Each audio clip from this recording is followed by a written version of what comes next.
Thinking of paradise of more your life today. 그 맘을 알겠어.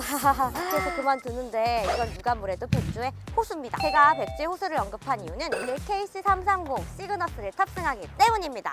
와우! KC330 밀리터리 마니아가 아니더라도 한 번쯤은 들어보셨을 거예요. 왜냐면 백조처럼 눈부신 활약상이 그동안 뉴스를 통해 엄청 보도됐기 때문이죠. 6.25 전사자 유해 송환, 미라클 작전, 호주 요소수 긴급 수송, 해외 파병 부대 교대, 코로나 백신 수송 지원 등 다양한 작전과 임무에 투입됐었습니다. 하지만 그럼에도 불구하고 KC330의 공중급유 현장이 언론에 공개되는 건 이번이 처음! 그 말인즉슨 그 현장을 제가 생생하게 전하겠다는 말이겠죠. 그래서 바로 가겠습니다. Queen of Paradise of More.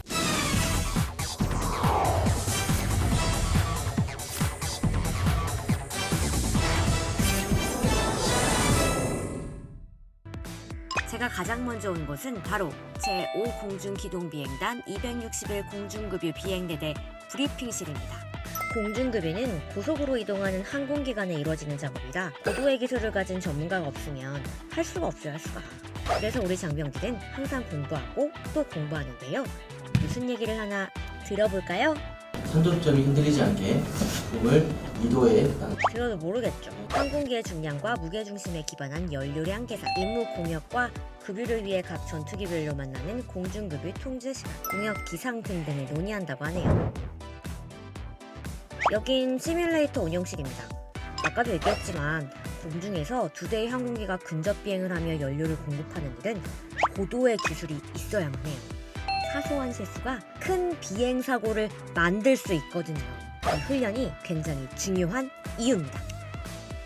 근데 왜 선글라스를 쓰고 하냐고요? 이건 그냥 선글라스가 아니고 편광 선글라스예요. 보시다시피 시뮬레이터 화면이 3D 입체이기 때문이죠.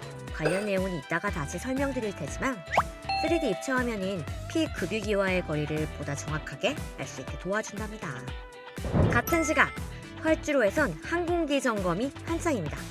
바람이 엄청 세게 불지만 강한 바람 따윈 이들을 막을 순 없죠. 장병들은 KC330의 육중한 무게를 견뎌내줄 랜딩 기어와 터보팬 엔진을 점검합니다. 외부 유도등과 카메라 체크도 빼놓을 순 없죠.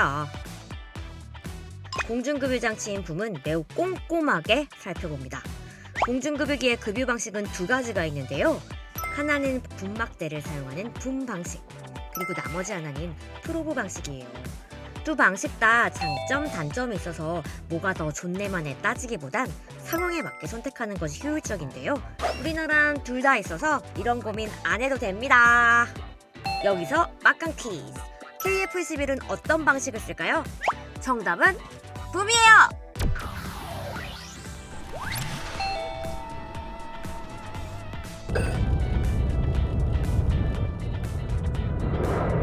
네, 저는 지금 공중급유 지역으로 가고 있는 KC330 아니입니다. 우리가 차에 기름 넣으려면 주유소 가잖아요. 전투기도 마찬가지입니다. 어떤 곳에 가서 기름을 넣어야 하거든요. 우리나라의 공중급유 지역은 총 5곳이 있습니다. 우리나라의 면적과 그리고 전투기의 훈련 지역을 고려해서 총 5곳을 선정했다고 하네요. 제가 오늘 정확한 주소를 말씀드릴 수는 없지만 한 가지 말씀드릴 수 있는 건 바로 이 모든 5곳이 그 바다 위에 위치해 있다는 겁니다. 혹시나 우리 국민들한테 피해가 가면 안 되니까요. 그래서 바다 위에 위치해 있다고 합니다. 공중급유할 때 가장 중요한 게 뭔지 아세요? 바로 기상이에요. 그래서 KC330이 공중급유 지역에 들어가게 되면 10,000피트에서 30,000피트 사이에서 가장 햇빛이 좋고 시야가 좋은 곳을 선정하게 됩니다. 바람은 중요하지 않아요. 구름이 없는 곳이 가장 중요하다라고 합니다. 급유할 때는요, 예를 들어 이 볼펜이 KC330 시그너스라고 하면 이쪽이 앞쪽이고 이쪽이 뒤쪽이라고 했을 때 전투기는 왼쪽 꼬리 쪽에 1열 종대로 쓰게 됩니다. 이곳에서 차례대로 급유를 받게 되는데요. 급유가 끝난 전투기는 오른쪽으로 이동해서 다른 전투기들을 기다리게 돼요. 모든 전투기들이 급유를 마치고 오른쪽에 1열 종대를 하게 되면 그때 그냥 제 갈 길 가게 되는 거죠. 참고로 오늘 촬영 같은 경우에는 촬영을 위해서 이 룰을 지키지는 않아요. 왼쪽에 F-15K 그리고 오른쪽에 KF-16이 전투기 급유를 받게 됩니다. 급유 시간도 궁금한 있는데요. F-15K의 경우 5분 정도에 한 2,000파운드가 들어가게 되고요. KF-16 같은 경우에 15,000파운드를 5분 안에 급유할 수 있다고 합니다. KC-330 승무원 구성은 어떤 임무를 하냐에 따라 차이가 있는데요. 오늘처럼 공중급유를 할 경우에는 조종사 2명, 통제사 2명, 모드마스터 2명, 총 6명이 탑승하게 됩니다. KC-330을 가운데 두고 F-15K, KF-16이 나란히 정렬했습니다. 백조가 날개를 활짝 펴고 나는 것 같지 않나요?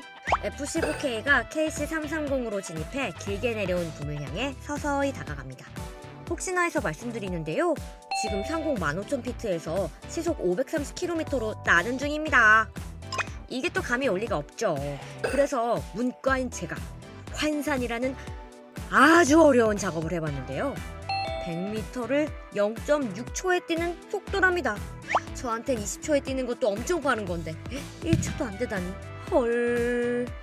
그리고 혹시나 해서 또 말씀드리는데요. 급유격이 지름 10cm입니다. 이민인 금형에 쏙 들어가는 것도 신기한데 저걸 꼽은 채 일정한 속도로 유지하며 비행하는 건 진짜 봐도 안 믿겨. 그래서 여길 찾아갔죠. 이건 아까 지상에서 봤던 시뮬레이터? 진짜 똑같네. 심지어 버튼 모양 색깔까지 존똑! 저 세심한 손놀림 좀 보소. 붐스틱이 급유기에 착붙하는 이유가 저기 있었네.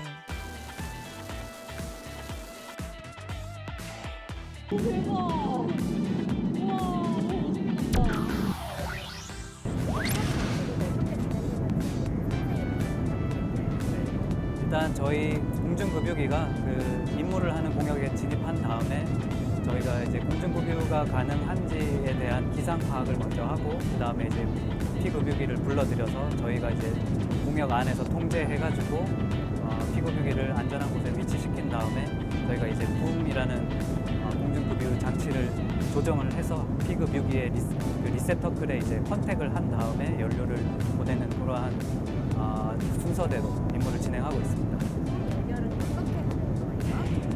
붐에 대한 조정을 급유통제사가 하고 있고 시야 확보를 위해서 저희는 미군 항공기랑은 조금 다르게 3D 카메라를 통해서 저희가 이제 화면 모니터링 해가지고 저희가 이제 통제를 하고 있습니다. 카메라는 저희가 이제 3D 화면을 보는 3D 카메라가 있고 항공기 후방의 전체적인 화면을 관할하는 파노라믹 카메라도 있고 결함이 나거나 다른 어떤 검사 상황이 필요했을 때 사용하게 되는 인스펙션 카메라까지 이렇게 세 종류의 카메라가 준비되어 있습니다.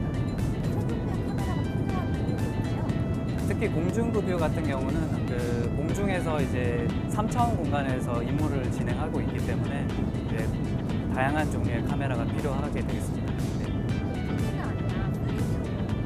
거리감이라든지 어떤 깊이감에 대한 정보가 예민하게 필요합니다. 그래서 이제 3D 카메라를 이제 적극 활용해서 하고 있습니다. 저희 가장 어려운 점은 이제 항상 이 세밀한 조작을 하기 때문에 임무 전후에 있어서 컨디션 관리가 항상 필요하다는 점이랑 조금만 조급해져도 위험한 상황이 초래할 수 있기 때문에 항상 이제 신중하게 임무해야 된다는 점, 항상 그것 때문에 이제 집중해야 된다는 점, 그런 점이 있겠습니다. 진행담을 할 수 있는 그렇게 길지는 않습니다. 10분 정도 진행담 시간을 가지도록 하겠습니다. 궁금하신 거 있으신 분들은 뒷판으로 이동해 주시면 되겠습니다. 저희 공중급유기는 이제 다목적 공중급유기로서 이제 공중급유 임무만 하는 것이 아니라 보호작전이라든지 우리나라가 어떤 군사작전 이외의 어떤 그 수송기가 필요한 경우에 이제 그때도 이제 저희가 적극 활용되고 있습니다. 조종사들은 항상 연료에 대한 압박감이 있는데 KC-330 공중급유기는 이 압박감에서 벗어나 본인의 기량과 전투기 성능을 최대로 이끌어내게 해줘 유사시 공중 대응과 전력 운영을 가능하게 하는 우리 군의 핵심 전력입니다. 저는 지금 오산기지에서 KC-330을 타고 서울공항에 막 도착했습니다. 차세대 공중급유기 중에서 큰 크기를 자랑하는 만큼 내부 공간이 굉장히 넓었는데요.